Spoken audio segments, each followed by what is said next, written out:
At the weekend, Lisandro Martinez produced arguably one of his best performances of the season so far.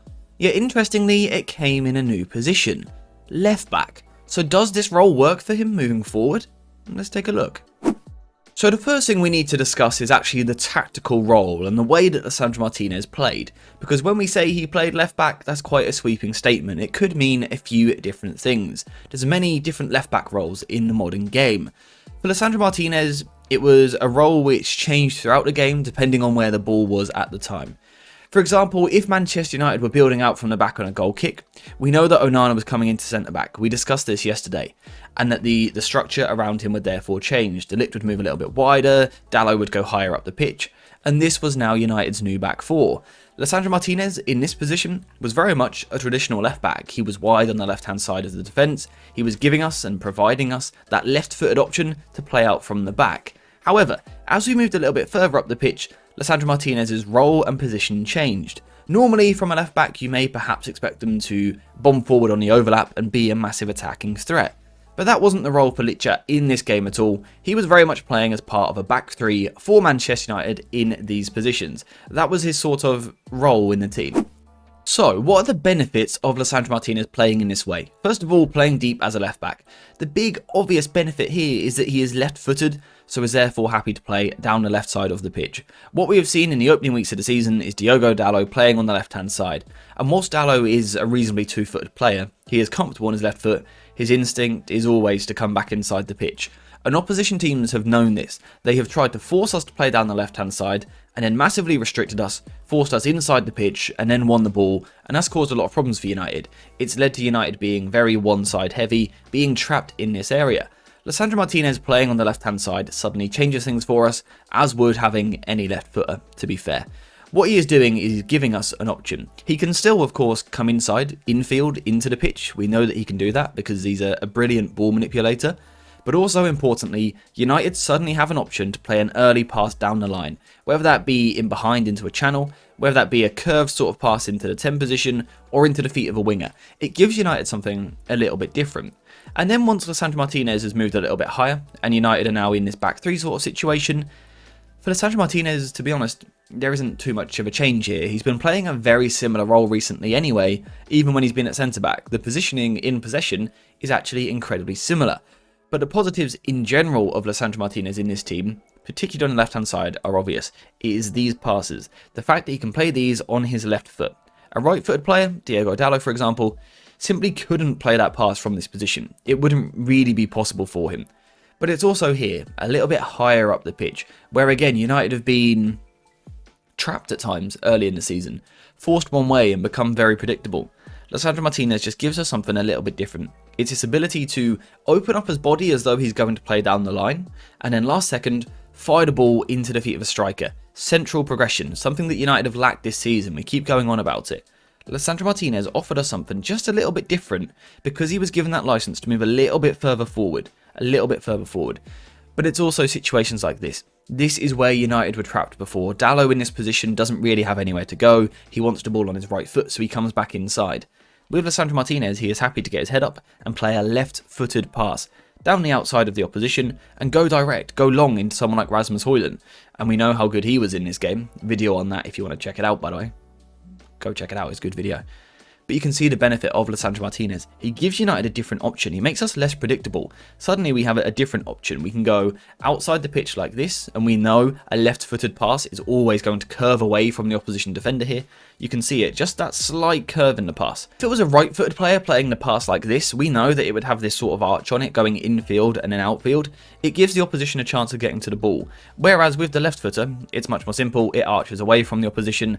And again, it gives United an option to go inside the pitch or to go outside the pitch. And that's exactly what you need. You want to be unpredictable on the ball. In these areas, you want to be able to manipulate the opposition. And Licha is the master of that. Again, opening his body up here as though he is going down the line. And then last second, he's going to switch it up, fire the ball inside the pitch into the feet of Johnny Evans. It's brilliant play on the ball. And it's exactly what United have been missing all season long. And it just kept happening. He's not doing anything particularly advanced here. Nothing particularly special. But you can see the theme. He can manipulate things. He can change things. And ultimately, if we just look at this at a really basic level for a second, we know that footballers have more time the wider they play. Players in the middle of the pitch, in the centre of the park, where there's a lot of players for both teams. It's crowded, it's intense, it's difficult to get time on the ball. Life's tough in there. The second you move a little bit wider, here, the wider you get just a little bit more time. So what we are essentially doing with Lisandro Martinez in this role is taking one of the best ball-playing defenders anywhere in the world and giving him time on the ball without really changing his role too much. That surely has to be a positive. Now, as always, there is also a negative to this. That happens in football, it always balances itself out. There is a negative to playing Lisandro Martinez on the left side of the fence, and that is mainly at goal kicks. At goal kicks, we don't get his ball-playing ability in central areas. We know from these positions he manipulates the ball incredibly well, he's a press-resistant centre-back, not many of those in the world, so it is a bit of a shame to lose his quality in the middle of the park, but I think it's okay. I think we saw at the weekend that we can still make it work because of the other players that we've got. So on the ball, Lisandro Martinez at left back, it works for me. It works quite nicely, particularly with Bruno Fernandes playing on the left side of midfield. You know, when Licha can't get forward, Bruno can do a lot of the work for him, helping out Garnacho. I think that works really nicely. I think Ten Hag got it right in that aspect at the weekend. Bruno playing left side of midfield with Lisandro Martinez at left back. It worked. How about off the ball? So I think it is fair to say that it's probably out of possession where people have greater concerns about Lisandro Martinez on the left side of defence. But again, if we look at this in a really basic way for a second and consider his positioning, particularly in the transition, it's exactly the same as what it's been in recent weeks. When he has been playing centre-back, he has been on the left side of a back three. It's been De Ligt in the middle like this, Mazraoui on the right-hand side, Lisandro Martinez on the left side. So when we defend transitions, Lisandro Martinez is in this position. Suddenly, with the changes we've made tactically, he's still in that position. Lisandro Martinez has not moved. He is still defending the same channel. So we haven't really lost too much at all there. In fact, I would argue we have actually gained something because what we have gained is an extra physical presence. Rather than previously having Mazraoui in the back four, we've now got an extra centre-back. Johnny Evans comes into the team. Physically, that's a huge boost. And I think for Lisandro Martinez, rather than it being him and a centre-back, that's all you've got physically, it's him and then two centre-backs. We know that centre-backs are big, strong, physical players, or certainly they normally are. Having Lisandro Martinez left-back allows us to get that extra centre-back into the team. So in terms of transition defence, I don't think it really changes anything at all for United. I think he's been playing this position anyway. Perhaps long-term it might be a problem, but right now it kind of works. How about, though, traditional full-back defending? When you are deep in your back four, for example, like this, you know, you are defending perhaps 1-versus-1 against a winger. It was Brian Mbeumo at the weekend. How does Lisandro Martinez deal with these situations? To tell the truth, not particularly well. He is not a great 1-versus-1 defender. However, something that I have to make incredibly clear is United don't have any elite level 1v1 defending fullbacks. Certainly on the left-hand side. If we look at Lisandro Martinez's numbers for the amount of times he is dribbled past in a match, they're very similar to Luke Shaw. If we also compare this to other fullbacks in the world, fullbacks that are considered the very best left-backs, Andrew Robertson, Alphonso Davies, DeMarco, these are all players that are dribbled past on a regular basis, yet we don't hear much about it because they bring so much to the team on the ball. I think what people have to accept is that fullbacks get beaten. It happens. You are put into the one position on the football pitch where every few minutes you are going to be 1-versus-1 with the opposition. You will always be dribbled past on occasion. That is part of fullback play. I don't think it's a massive loss. If we're going to be weak somewhere defensively, I would rather it's wider in these positions rather than in the middle of the box. So I think we can live with it. I think we also notice the positive though when crosses are actually coming in from the far side of the pitch. Because if we look at this here real quick, we've got the cross coming in from the other side of the fence. Lisandro Martinez deals with it pretty well at the back post, to be fair. He kind of shepherds it out of play. But the big thing to notice is the players he's got with him. Now, at this moment in time, I believe De Ligt was off the pitch with the head injury, but Johnny Evans and Casemiro are in the box with Lisandro Martinez. It's not Lisandro Martinez +1, it's Lisandro Martinez +2. There are two other physical players there to help him out. And we saw this on a few occasions in this game. Again here. Again, I think De Ligt is off the pitch with an injury at the time. But you can see two proper big physical players in the middle of the box. And Lisandro Martinez is dealing with the wider ball. And again, I think perhaps typically or traditionally, you're going to be marking wingers in these situations as opposed to centre forwards. And wingers naturally are a little bit smaller. If you're defending the back post, you are probably marking a slightly smaller player.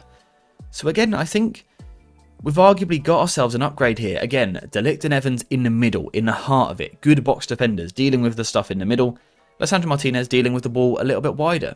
Again, I honestly think it sort of works.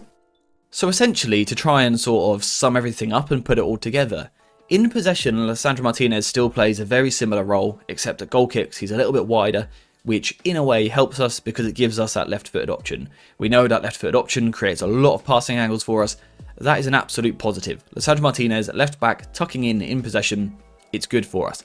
Out of possession, in terms of transition defence, it's the same. It's the exact same position that he has been playing in recent weeks.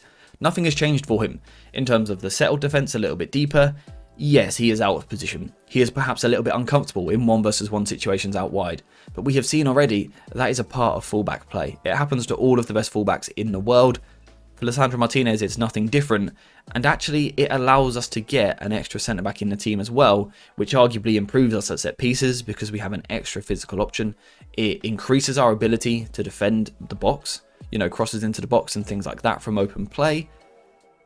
I think this works for Lisandro Martinez. In the long term, perhaps there are flaws. He's not a player that's going to provide a lot of attacking output, and he's not the best channel defender in the world. But with the current situation that United find themselves in, with their lack of left-back options, I think Lisandro Martinez left-back works for us, particularly with Bruno on the left side of midfield. If you want to know more about that, check out a video from last week where we discussed it. I think this works for Lisandro Martinez, but that is just my opinion. I want to hear yours in the comments, because I think this does divide opinion a little bit. Does Lisandro Martinez left-back work for you? Do the positives outweigh the negatives? Or should he simply stay at centre-back? Or should he not be in the team at all? Let me know what you think in the comments down below. But apart from that, we are finished for today. So thank you guys for watching. Hope you enjoyed it. And as always, I'll see you in the next one.